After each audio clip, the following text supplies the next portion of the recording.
Radha pregnant थी जब उसके पति का देहांत हुआ। पति के देहांत के बाद तो मानो राधा की जिंदगी उसके ससुराल वालों ने नरक बना दी। कल मुही, अब सारा दिन यूं ही टेसुए बहाती रहेगी या घर का काम भी करेगी?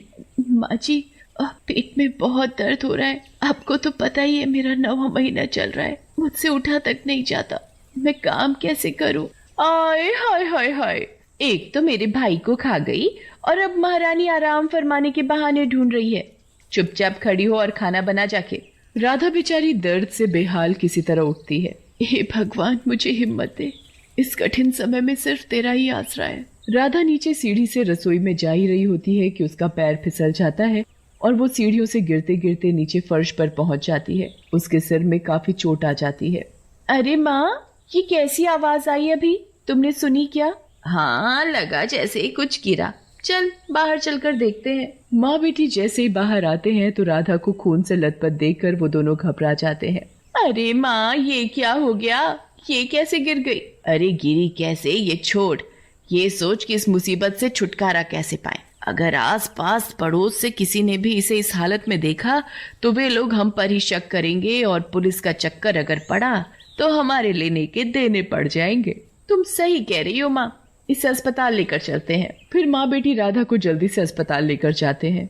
डॉक्टर राधा की हालत देख उसे आईसीयू में भर्ती कर लेते हैं। फिर कुछ देर बाद, माफ कीजिए, हम आपकी बहू को नहीं बचा सके, पर उन्होंने बड़े ही प्यारे बच्चे को जन्म दिया है, कहकर डॉक्टर नर्स को राधा का बच्चा विमला को देने को बोलता है और वहाँ से चला जाता है। अरे माँ, ये तो सोने पर सुहागा हो गया।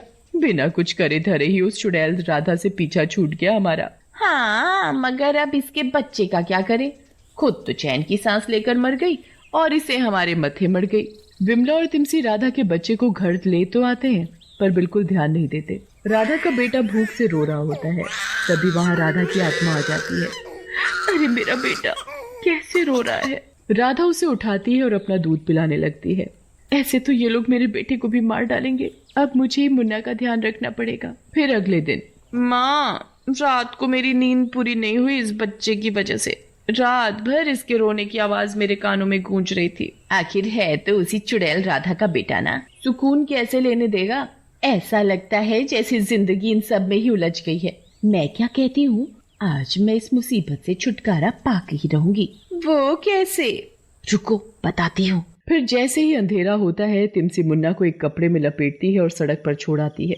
जब मुन्ना को ठंड लगती है तो मुन्ना जोर जोर से रोने लगता है। सामने से एक गाड़ी आ रही थी, तभी अचानक वहाँ राधा की आत्मा आ जाती है। अरे मेरा मुन्ना! मुन्ना की यह हालत देखकर राधा को गुस्सा आ जाता है और वो चुड़ैल रूप ले लेती है। इन्होंने क्या हालत कर दी है मेरे मुन्ना की। फिर चुड़ैल अपने बेटे को लेकर रात को ऐसे ही भटकती रहती है। इतनी ठंड में मैं मुन्ने को कहाँ लेकर जाऊं, क्या खिलाऊं? फिर उसे एक सार्वजनिक टॉयलेट दिखता है जो कि थोड़ा सा टूटा हुआ था। हाँ, यही सही जगह है जहाँ किसी को शक नहीं होगा कि यहाँ कोई रहता भी है, वरना मेरे मुन्ने के लिए दिक्कत हो जाएगी। फिर चुड़ैल उसी टॉयलेट में अपना और अपने बेटे का गुजर बसर करने लगती है। सब बात अपनी जगह पर ठीक है, पर मैं अपना और मुन्ने का खाना पीना कैसे चलाऊंगी? राशन, दूध, फल, इन सब के लिए मुझे कुछ तो काम करना ही पड़ेगा, पर कैसे? इस रूप में तो काम मिलने से रहा, और अगर मैं किसी को मारकर दूसरों का नुकसान कराकर अपना और अपने बेटे का पेट पालूं तो कितनी सेल्फिश माँ कहलाऊंगी मैं।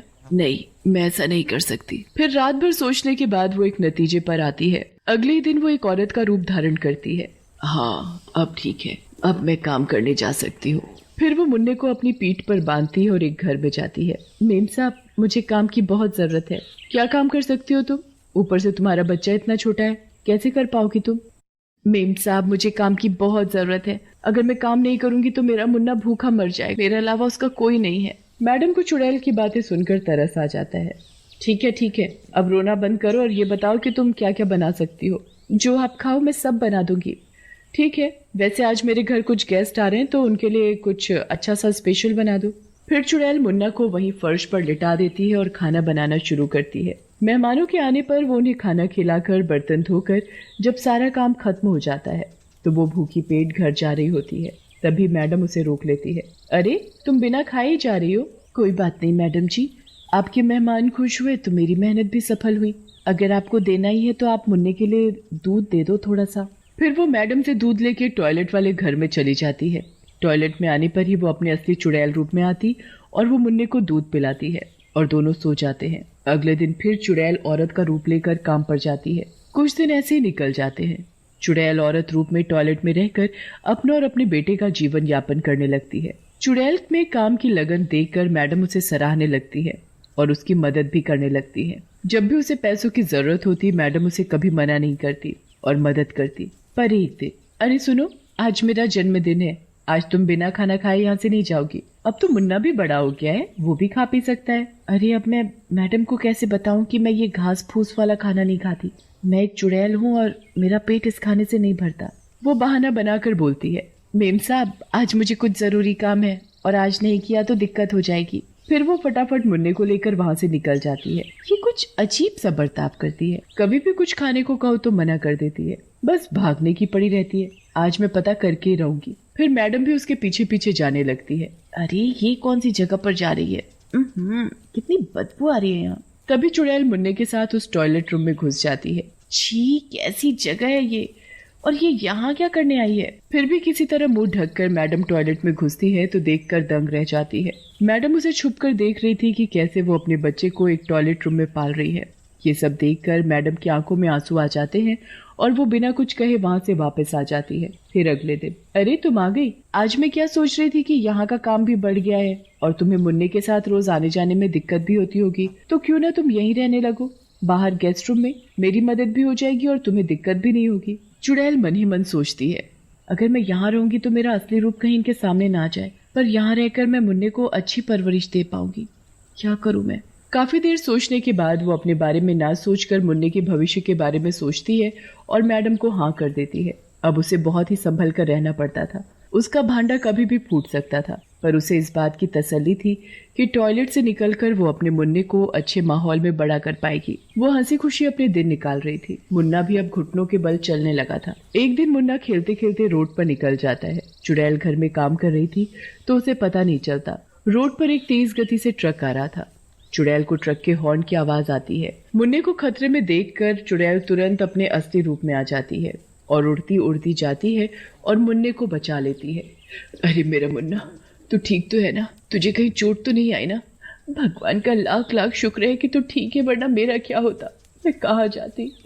एक तू ही तो है मेरे जीने का सहारा, तेरे अलावा मेरी जिंदगी के मायने ही क्या है। चुड़ैल मुन्ना के प्यार में इतना खो जाती है कि वो भूल ही जाती है कि वो असली रूप में है और उसे कोई भी देख सकता है। तभी मैडम सामने से आ रही होती है और वो उसे देख लेती है। अरे तो मतलब ये एक चुड़ैल है, मैं इसे अपना कर इसकी मदद कर रही हूँ और ये मुझे धोखा दे रही है। गुस्से में मैडम चुड़ैल के सामने खड़ी हो जाती है। वाह, क्या बेवकूफ बनाया है तूने मुझे। अब तो मुझे लगता है कि पता नहीं ये बच्चा भी तेरा है कि नहीं। नहीं मैडम, ऐसा नहीं बोलो, ये सब मैं अपने मुन्ने के लिए ही कर रही थी।